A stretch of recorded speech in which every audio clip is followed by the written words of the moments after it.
Tighten up, leaders. Welcome to the Nuts and Bolts of Leadership, the show that drills into the foundations of what leadership is all about. I'm your producer and co-host, Hali Gibson. And I'm your host, Billy Duran. Join us as we sit down with leaders from across the country to mine for nuggets of wisdom.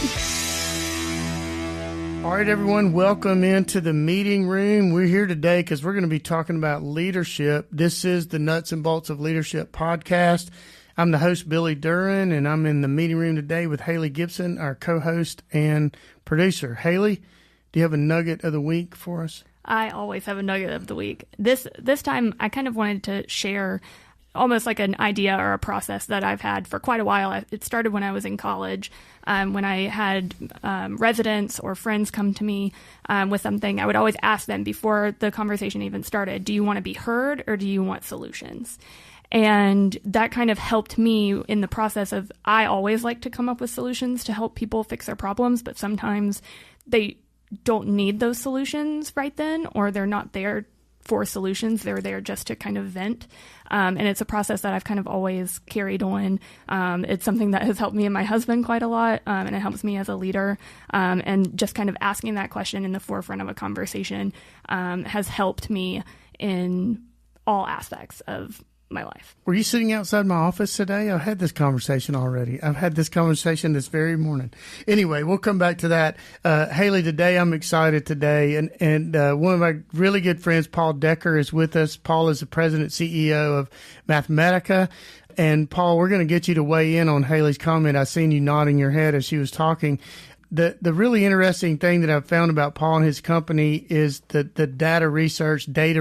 What do we say? We're from the South. Do we say data or data, Hali? I feel like it's tomato.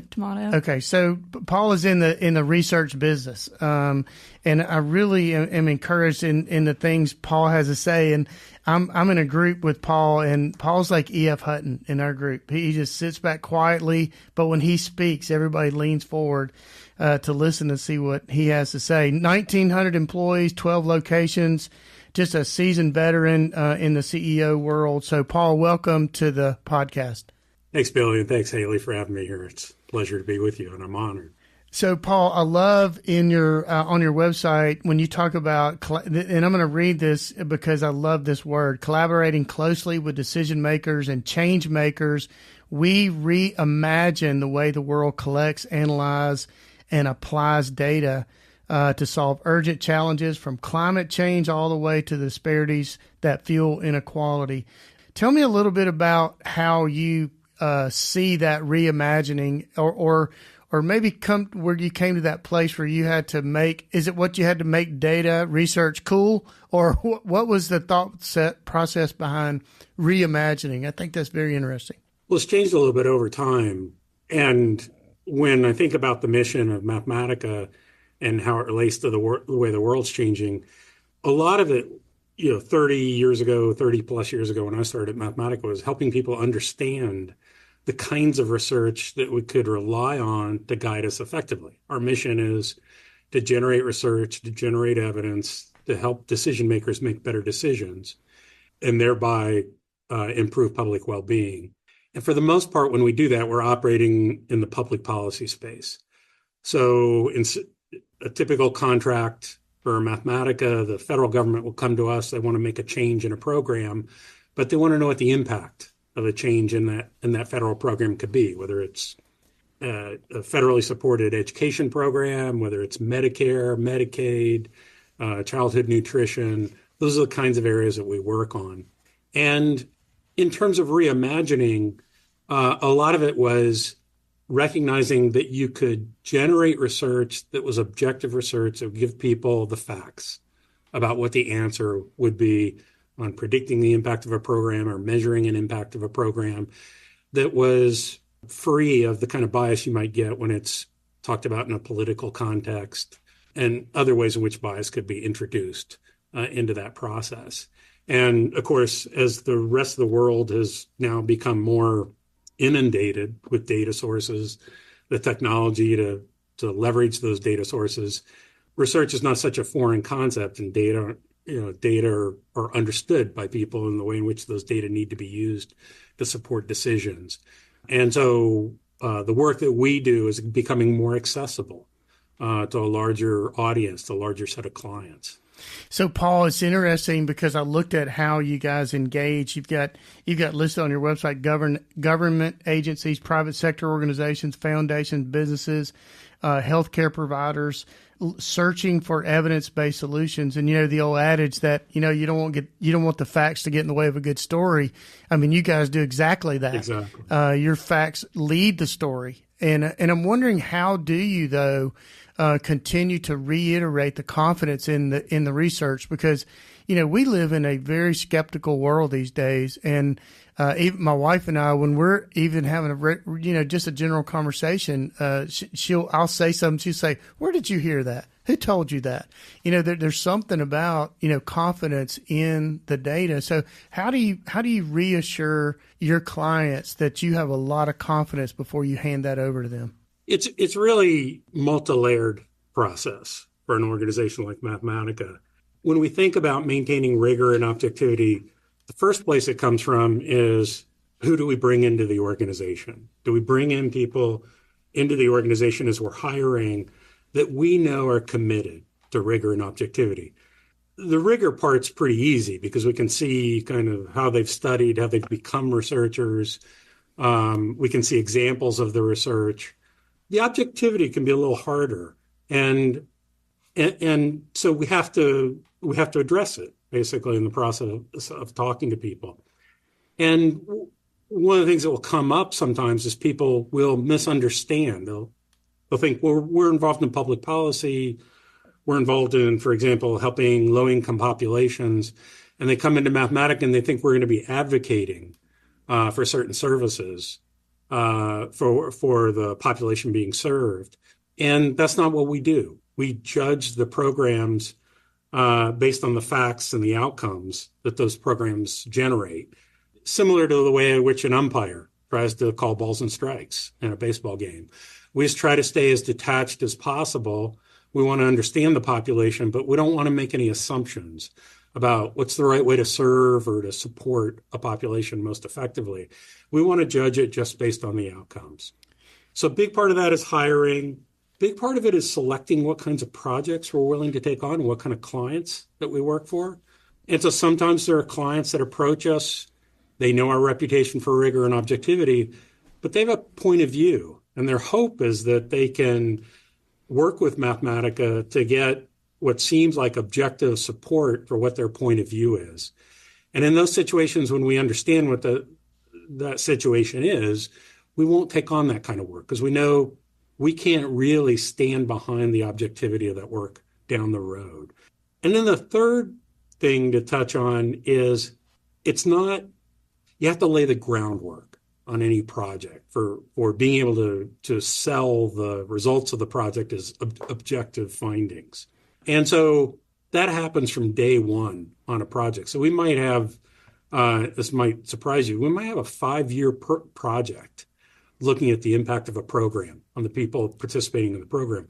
And even in a 5-year project, we start working on objectivity, ensuring objectivity on day one. We get a sense of what the political terrain is around that topic, who the players are, and we bring those players into the study by putting them on a technical work group and advising the research team, so that not only do they help us understand the context of the program that we're studying, they also come to an understanding of how our research is designed to give a factual answer to the questions of interest in a way that's free from the politics that they might operate in on a day-to-day basis. And by the end of those projects, oftentimes, those are our biggest advocates for the validity of the work, that they say, look, we watched these folks over the course of 5 years. We really believe that what they've generated are an honest assessment of the outcomes of the program. We're ready to stand behind these findings. So, Paul, one of the questions that was rolling in the back of my mind as you were talking was, I'm sure that some of these projects are not a 1-month project. These are projects that go on for months and possibly years. And I was thinking that, and I'm, I want to ask you, when you get to some of these projects and you have the agency or whatever the source that comes to you and says, hey, we're looking for this data, can you withhold your opinion as to how you think it's going to go? I mean, I'm thinking about going to a jury selection, and I'm sitting in the jury pool, and I'm already making my mind up before they would choose me or not. I'm already calculating the way I think this is going to go. So is that part of the challenge? And we're going to get to the leadership stuff in a minute, but this is fascinating to me. And one of the reasons it's fascinating is because of COVID. Our whole world has changed, and the data that we're gathering from, I think we're still unpacking from COVID. Matter of fact, I read a really nice article last week on change fatigue. We have changed so much as a society in the last 5 years that we are literally feeling fatigue from all of the change that we've experienced. So how has the COVID component played into the research? The COVID component, one thing the COVID component has done is it's made people more aware of the importance of the data. We all spent from 2020 on watching the news about the spread of the disease and what were the rates of contagion and what were the death rates from COVID and how is it spreading across the globe. So that made people very conscious of the ways in which research could provide insight and enlightenment on critical issues, such as the spread of a pandemic, such as COVID. And so in one ways, it's really amplified people's focus on the data to help guide us through the kinds of challenges that COVID represented. And public health is just one example of an area that we work in very heavily that relates to COVID. Another one, and I know, you might be aware of this, Billy, one of the impacts of COVID was really in our school system. One of the big impacts of it. And the research shows that the impact of COVID in terms of keeping our kids out of the classroom for the time that they were kept out of the classroom had a big negative impact on the learning among the students who were affected. And I happened to have kids in high school and middle school during that time, so I saw it up close and personal. And a couple of interesting things about it. One is not only was the impact large on those kids, and my kids, now confess to me about what that was like learning remotely and how little they felt that they invested in it. But also, not only was the impact large, but it hasn't really recovered for that cohort of school kids that were operating remotely. And that's a major policy challenge for this country. Is we can't treat that as a lost generation. We have to get in there, and there is evidence about the kinds of intervention that's necessary to get those kids caught up in terms of high intensity tutoring. But we have to do it. That's awesome. So, all right, Paul, I could stay with the data and the analytics and all the research for the entire podcast, but we created this podcast because we wanted to bring people like you, proven leaders, to talk to not only developed leaders themselves, but also to our emerging leaders on what makes a great leader, how to get started in leadership, to really talk about your journey. But, when we talk about how we got to the places where we are, there's stories behind that, and I find the stories very interesting. So could you tell the audience a little bit about your leadership journey and how you came to the position of CEO at Mathematica? Sure. So when I was in college and then in graduate school, I wanted to, and then ended up getting a PhD in economics from Johns Hopkins University. And I didn't pursue a PhD with the intent of being a college professor. That's what most people do when they get a PhD.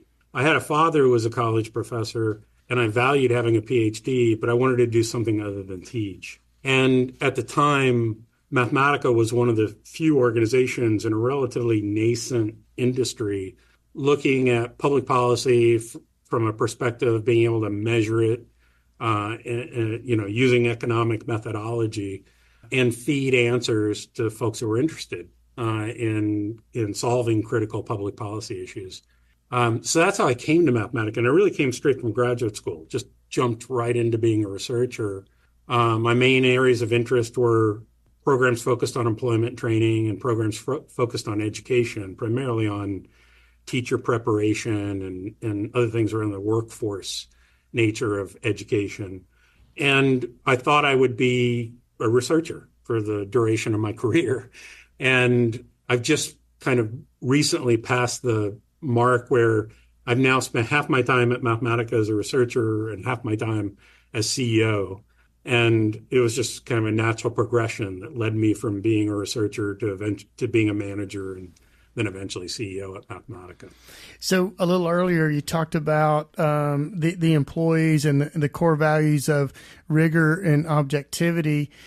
Paul, what is your part and how do you play a role in that culture, really around those values that can keep that objectivity, but also keep bringing in the young people, bringing in new people with that idea of this is our culture, this is who we are.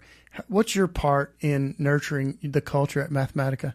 A lot of it's implied by your question. You know, I have to, as CEO, I need to reinforce those norms around the culture, around the core values of the organization, including rigor and objectivity that, you know, plays into our differentiation in the market, as well as the organization that we all want to be part of. As you know, Billy, we're also an employee-owned organization.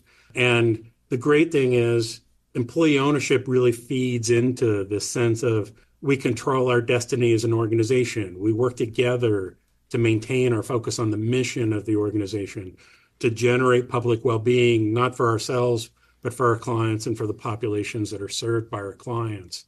And really kind of reminding people that this is a community of folks who care about the mission, and we have to work together to be collaborative, to be collegial in pursuing those objectives.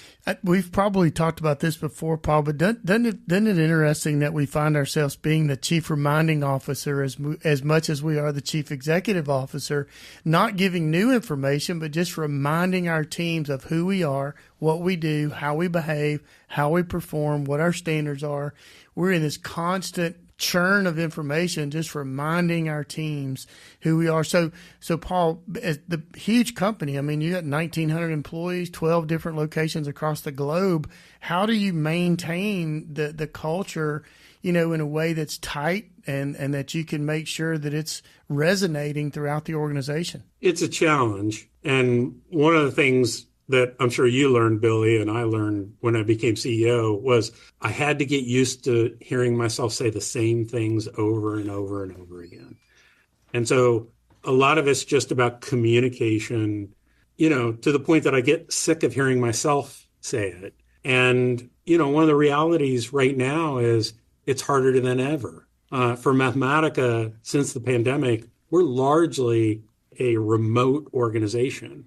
Most of our staff on any given day are not working in an office. They're working from home or they're working from some other location.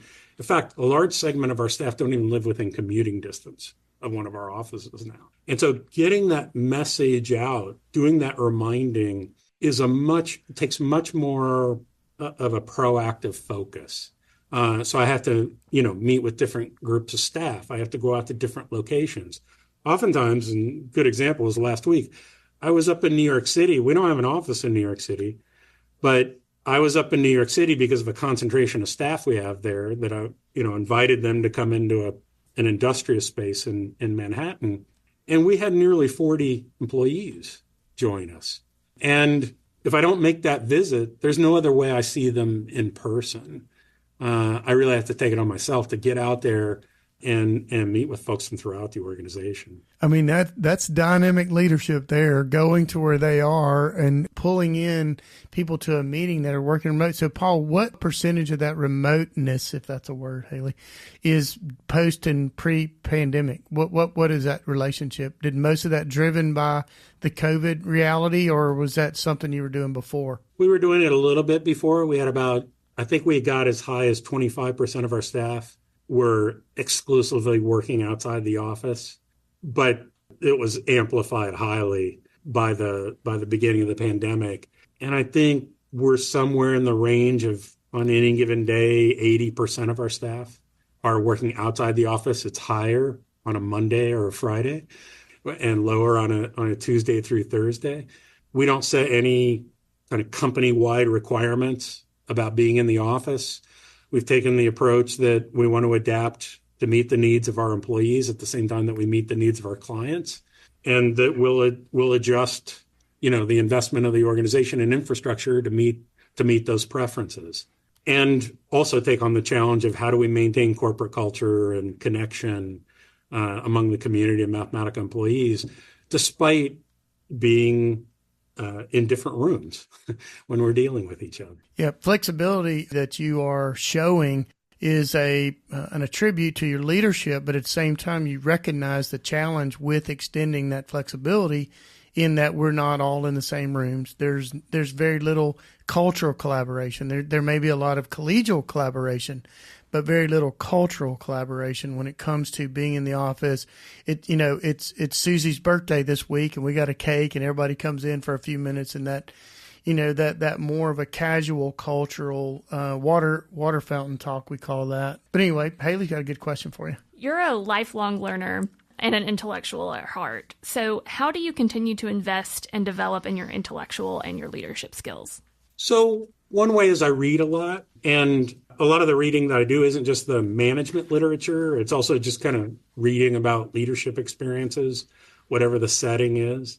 Another thing that I've particularly spent a lot of time lately on is interacting with peers and trying to learn as much as I can from peers' experiences. So Billy and I were part of the program at the University of Pennsylvania for employee-owned companies, CEOs of employee-owned companies, and I drew a lot out of that experience, but I participate in other groups like that, and I think I learn a lot from that.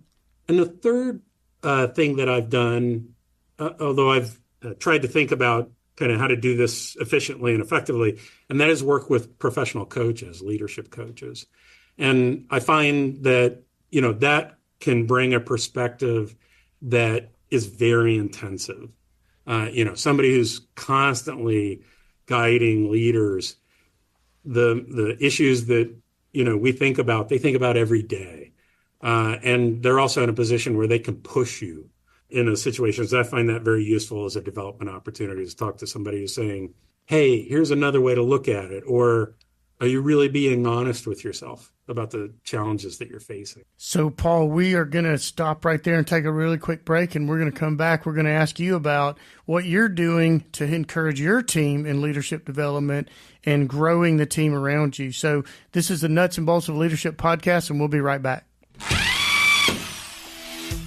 Threaded Fasteners is a 100% employee-owned company whose mission is to create value in and for the people we serve. So, if you're interested in learning more about how we develop a people-centric culture, or if you're interested in a customized fastener solution, send us an email at culture@threadedfasteners.com. That's culture@threadedfasteners.com. All right, we are back with Paul Decker. Paul is the President and CEO of Mathematica. Paul makes his home in Princeton, New Jersey. PhD in economics from Johns Hopkins. Very interesting, the depth that Paul brings to this podcast. Paul, Haley asked you the question about what you're doing in leadership development for yourself. What are you doing for your team? How do you encourage leadership development at Mathematica? A lot of what I do is try to encourage folks that I'm mentoring to take advantage of the same opportunities. So I try to encourage, for example, our CFO to get active in CFO communities, see what other CFOs are doing. I also go the route encouraging people to take on coaches, just as I take on an executive coach as part of my development. And that includes both individual coaches, but in at least one example, I've brought in a group coach to coach our senior executive team. I always try to follow the principle of not solving problems for the people that I'm overseeing. I try to stimulate their conversation around the options that they have for how they solve them, and try to be as open-ended as possible about the path that they could go down. And I think, people learn a lot from just trial and error. trying it different ways and see what's most effective. So, Paul, when you are in the fast-moving world of AI and digital transformation, the people that you're bringing around you, they're quicker, faster. I have one of my granddaughters showing me something on the internet the other night. I could not keep up with her clicks. The world is moving that fast, where a 10-year-old is clicking faster than I can barely keep up with it. How do you guys stay in front of that with all the digital technology? What is Mathematica doing in that arena? It's a good question, and I would say it's changing. So the way in which we used to do it was as new generations students would graduate from graduate school, they brought whatever the latest techniques were into the organization, whether that was the latest methodology, whether it was the latest technology. We really relied on them to join the organization and to stimulate conversations around innovation that they brought with them based on their education. And that worked for many years.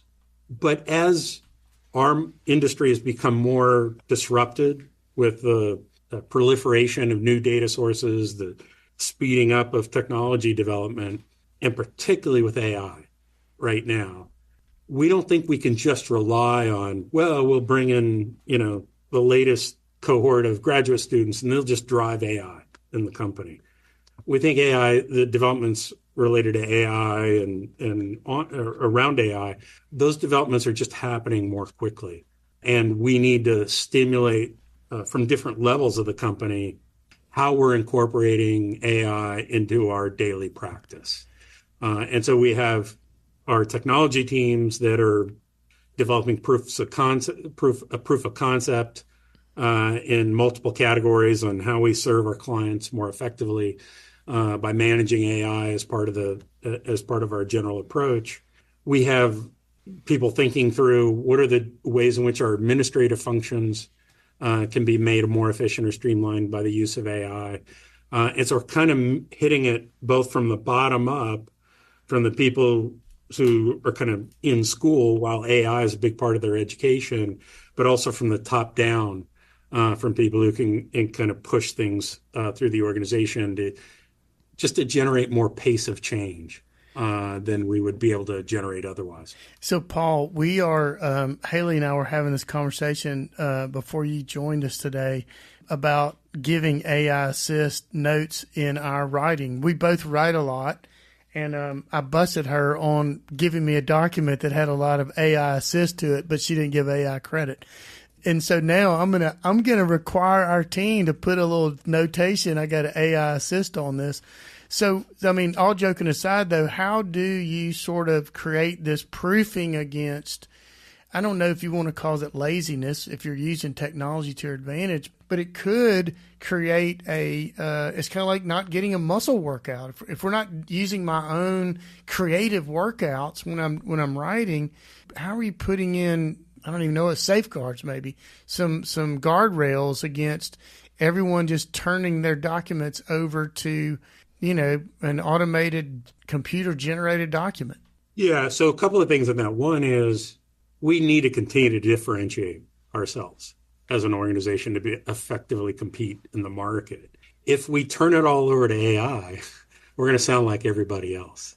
And so starting with AI is fine. You just have to recognize that we have to provide our intellectual capital on top of that, differentiate what we're delivering to our clients and to the audience, and be vigilant about that. In the end, we're judged on the end product.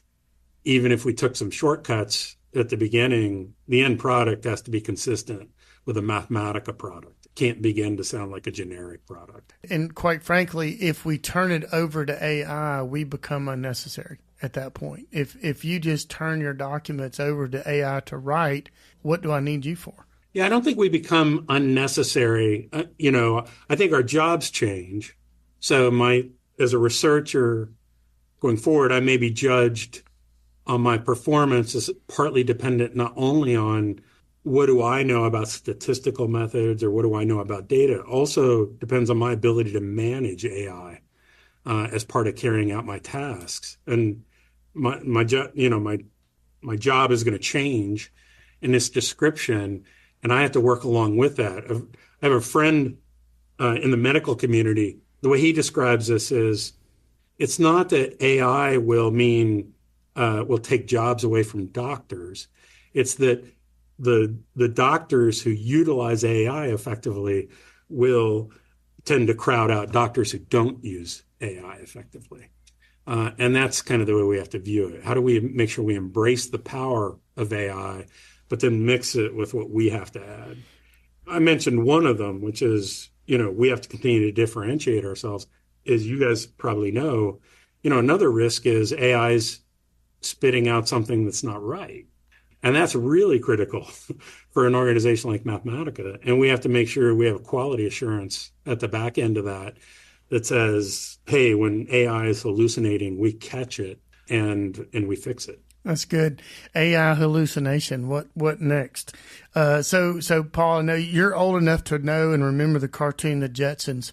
And, when we were watching that when we were kids, we were thinking how far into the future will be we doing television communications, and the world is changing so fast and the technology is so fast.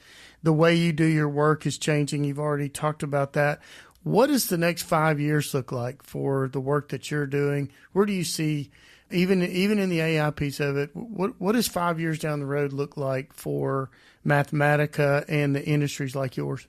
Your earlier question and a conversation has presaged it a little bit, that over the next 5 years, I expect AI to make a big difference in how we go about doing our work. It's already a critical tool for researchers. We're really in the process of absorbing the power that AI and large language models specifically bring to the table in terms of the different aspects of how we do our research. And AI is going to continue to get more powerful over time. So we're going to absorb more. AI is going to get more powerful. We'll absorb that additional power. I really think the way in which we approach our work will look very different in 5 years. Just as, as we embrace the internet, think about the way in which, we shopped, and that became different over the course of the first 5 years of the popularity of the internet. I think the same thing is going to happen with regard to AI. I don't think it means, hey, research is going to be done by the machines and not by the humans. I think it's, for at least the foreseeable future, that's going to be an integrated affair. But we've got to embrace that integration given the time frame that I'm talking about. Very interesting word. So Paul, we're gonna turn the data back on you this time. So we love to talk about with our leaders striking that healthy work-life balance. What does the research show? When we talk about CEOs and other leaders finding that work-life balance, being where your feet are, so to speak, how do you communicate that with your team in finding the work-life balance as a leader? So maybe let me start out by saying I'm not sure I'm so good at this. So the one thing I do is I just try to remind people that there are other things in life that are important. People talk about work-life balance, and I don't quite think of it that way, because I think of work as part of life. And so it needs to get balanced with other things, and those other things are important, but it's different for everyone.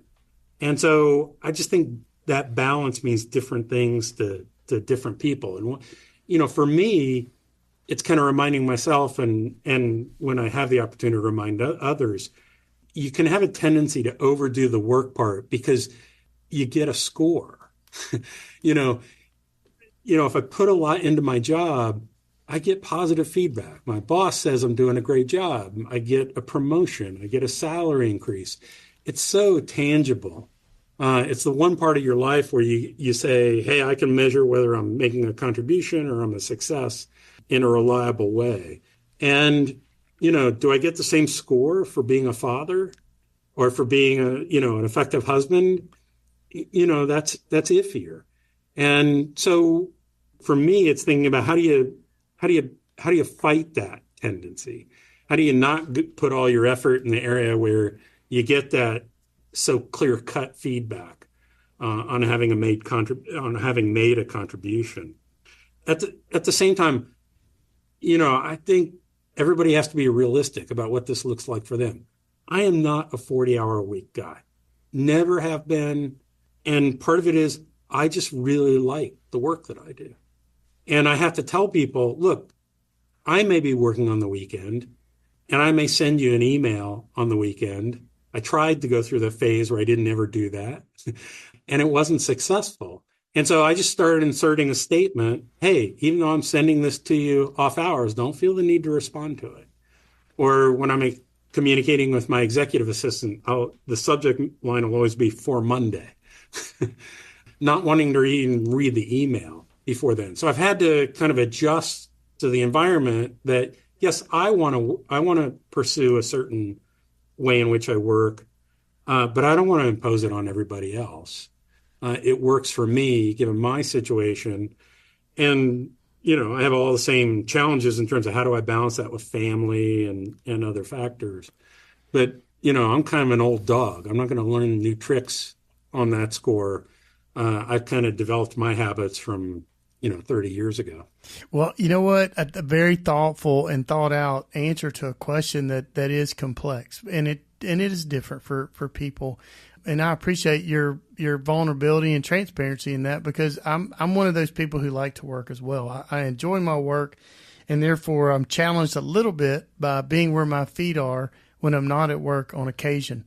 But I would say this, I like to write those for Monday emails as well. I'll put that in the title, for Monday. Please don't look at this until then.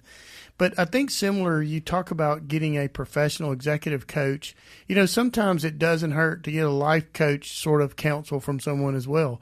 Hey, you're a friend of mine. You know me pretty well. How do you see me? Because I want to have those people in my life that can come up to me and, have permission to kind of lean in and say, look, dude, you're out of balance.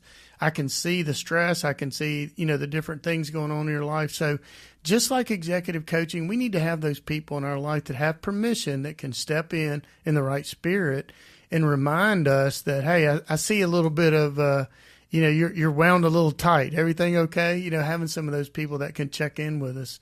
But I appreciate your vulnerability in that, answering that question. Haley?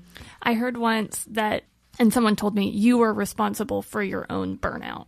So knowing where your boundaries are in that with your work-life balance is really important. One of the things that I do personally to help with my burnout or help with my stress is I love to read. I've always been an avid reader. And there are a few books that have, I believe, personally impacted my life. One of them, Just Mercy by Brian Stevenson. I read one very recently called The Women, that has really impacted me. So, Paul, are there any books that you would like to tell our audience about that have made a lifelong impact on you? Sure. In fact, there's one book that kind of stands above all others in that regard, and that's The Power Broker by Robert Caro. Which is the story about Robert Moses in New York City. Robert Moses was responsible as an urban planner for the construction of a lot of the landmarks that we associate with New York City, the highways, the parks, the buildings. A lot of it all comes from one person, the effort of one person, the leadership of one person. I'm a little hesitant to cite it because it seems to be going through a renaissance. This is a book that was written in 1974. And if you do a little Google search, you'll see there were podcasts on it like crazy this year. People talking about reading this book. I don't know how long it is, 1,200 pages or something. But it's been a highly influential book for a lot of people, even though it was written, a long time ago. And Robert Moses was a controversial figure. What I took away from it was how as a leader you make things happen. And Robert Moses is a controversial figure because some of the things he made happen harmed people. But at the same time, he found ways to make things happen that people thought weren't possible in a lot of situations. He built things that people thought couldn't get built. And a lot of the book is about, where does the power come from? How does somebody generate the power to be in a position to do that? And how do they hold on to the power to be able to do that for, good or bad? And I took a lot from that book about how you do that particularly in a public policy setting. So, Paul, one of the questions that we like to ask all of our guests, and particularly those who have had the success that you have had, and kind of looking back on your career and, the things that you've learned and, the mistakes I've made, or the list is long. And I think about, what counsel would I give to a young leader? And we usually talk about this on every one of our podcasts. So if we had an emerging leader here in the meeting room with us and they said, Paul, tell me what to do. How do I get started? What would be your advice to that young leader who maybe not even recognizes what they could be to start them on their leadership journey today? What advice would you give them? I tend to give new employees at Mathematica two pieces of advice. One is, and it seems a little contradictory, I think. One is, don't say no to anything. And what I mean by that is, don't be too judgmental. And you can imagine at Mathematica, we hire a lot of people who are highly educated, and they have ideas about what's appropriate for me to do, given my level of education. And I tell them, don't say no to anything. Sample what's out there. And when people come to you and they request your help, reach out to help them, because you may learn a lot more from those experiences than you expect, as mundane as some of those assignments might seem. You can learn from everything that you take on. And at the same time, you'll be seen as a team player. What would be better than that as a new employee? And the idea that you can predict what will be productive for your career, I said, hey, maybe you'll be better at it than I was. But I've been surprised over the course of my career how some things I thought started out as a trivial matter turned into career-changing experiences. So that's the first thing. The second thing is, as you gain experience, you should think proactively about ways to make a difference in the organization, about ways to add value in the organization. And you should be self-motivated around that. You shouldn't wait for somebody to hand you the assignment. You should begin to say, oh, I think things would be better in our part of the organization if we did blank. And it doesn't mean you do it without paying attention to the others around you. The question is, how can you build on that idea with your colleagues?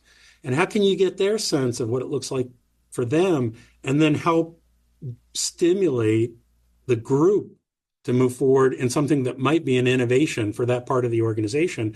And if it's a great idea, maybe it ends up being an innovation for the entire enterprise over time. But it came from your effort and vision, regardless of where you are in the organization. And I always tell people that when they start at Mathematica, I say, I'm not expecting you to do that next week because, you're brand new to the organization. But you should start thinking about it now, because the opportunity to do that will come quicker than you might imagine. And otherwise, you wait too long. Now, I don't know that I'm particularly articulate about it, but I did note that one of the Patrick Lencioni themes is about, what's he call it? Humble, hungry, and smart.